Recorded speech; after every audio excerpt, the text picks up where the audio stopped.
Saudações, meus caros! No vídeo de hoje, nós vamos seguir com a nossa série sobre os povos indígenas no Brasil e dessa vez nós vamos falar sobre os Tucano, um povo que vive no noroeste da Amazônia brasileira. Então, como vocês podem ver aqui nesse mapa que destaca a localização desse grupo, dessas etnias Tucano, eles vivem aqui no noroeste do estado do Amazonas, nessa região aqui da floresta amazônica no Brasil, e se espalham também por essa região aqui, né, nas fronteiras entre Brasil e Colômbia.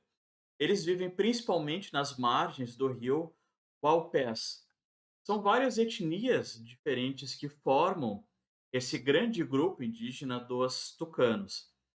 Eles têm algumas diferenças culturais entre eles, mas no geral eles têm muitas semelhanças, né? Eles seguem costumes muito parecidos, eles têm uma mesma língua, eles têm principalmente um grande sistema de colaboração entre eles. Eles se organizam, eles têm a sua economia tanto voltada para a caça, quanto a coleta de frutos, vegetais de uma forma geral. Então eles têm uma vida muito parecida com outros grupos de caçadores-coletores. E como eles vivem próximos a rios, a questão da pesca também se torna bastante importante. Mas eles também, assim como outros grupos indígenas na Amazônia, eles sabem plantar também. Eles vão plantar principalmente a mandioca. Então eles vão ter uma diversidade muito grande na sua alimentação, nas suas formas de sustento. E um outro aspecto importante da vida dos grupos tucano é que eles organizam então a prioridade das suas atividades a partir das constelações, da posição que algumas constelações vão ser observadas no céu. Então, em tal época do ano, nós vamos nos voltar mais para a pesca de tal peixe, porque nós temos a constelação que representa tal peixe em tal posição no nosso céu. Então, nós sabemos que várias culturas ao longo da história utilizam ou utilizaram constelações, ou seja, grupos, formações de estrelas, como formas então de orientação para viagens, de orientação para atividades relacionadas à natureza, como plantação, caça, etc. Então vamos ver algumas dessas constelações para que a gente possa entender um pouco dessa relação entre essas constelações e a cultura do sulcano. Temos aqui 12 nomes de constelações diferentes, formas que foram vistas, né, a partir da observação das estrelas.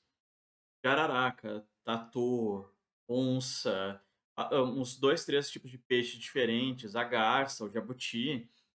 Então, isso também é uma marca, uma evidência para nós da importância que esses grupos dão para a natureza, para os animais que vivem na volta deles. Então, a ideia desse desenho é mostrar um pouco desse arco, das posições dessas constelações e a formação dessas estrelas ali embaixo, com esses desenhos, então, que em alguns casos lembram um pouco mais ou um pouco menos, né, os animais em questão nessas constelações.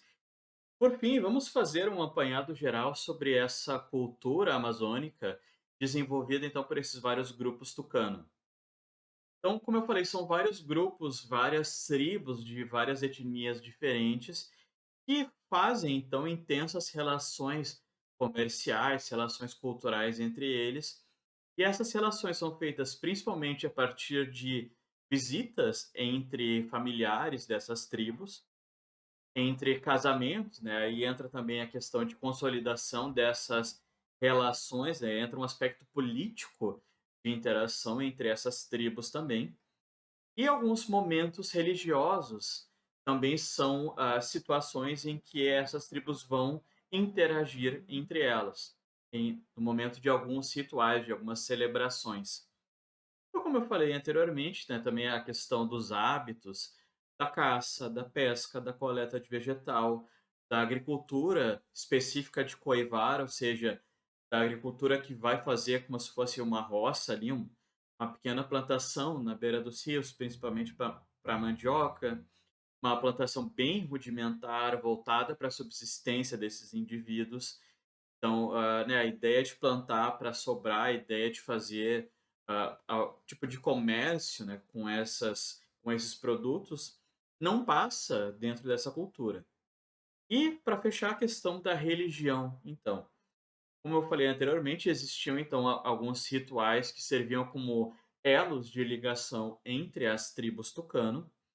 Nós temos alguns rituais voltados para alguns objetos sagrados, como os ornamentos de pena, os cocares, né, como a gente fala, mas também alguns ornamentos até nos braços, que algumas pessoas utilizam ali com plumas, seriam aspectos de ligações sagradas com os primeiros homens que teriam penas ainda, um aspecto religioso, e também a parte da música, dessas flautas que eles tocam aqui. Inclusive, nessa foto de cima, nós temos um senhor, provavelmente um vô, ensinando já para a criança, transmitindo a cultura desse instrumento que se relaciona também com questões religiosas da tribo.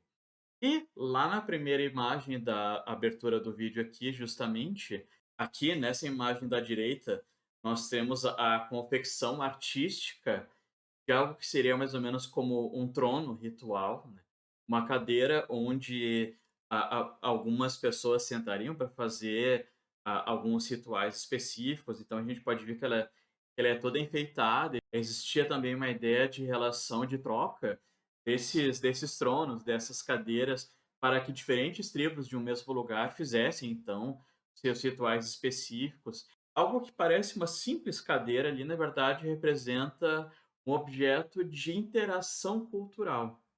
E, bom, essa imagem da esquerda aqui é para a gente ver que tanto a questão dos enfeites de plumas, quanto as flautas, a questão da música, fazem parte do cotidiano desses grupos até hoje. Bom, pessoal, a minha ideia era fazer um resumo então, sobre esse grupo indígena. Como eu falei, assim, são vários estudos que nós temos, principalmente na área da antropologia, né, sobre esses vários povos indígenas no Brasil, mas a minha intenção aqui é fazer vários vídeos com resumos, assim como esse que eu acabei de apresentar para vocês. Eu já fiz um vídeo sobre os Charrua, no Rio Grande do Sul, e um vídeo sobre os Mbiá-Guarani do litoral brasileiro. Espero que vocês estejam gostando dessa série. Bons estudos, abraço!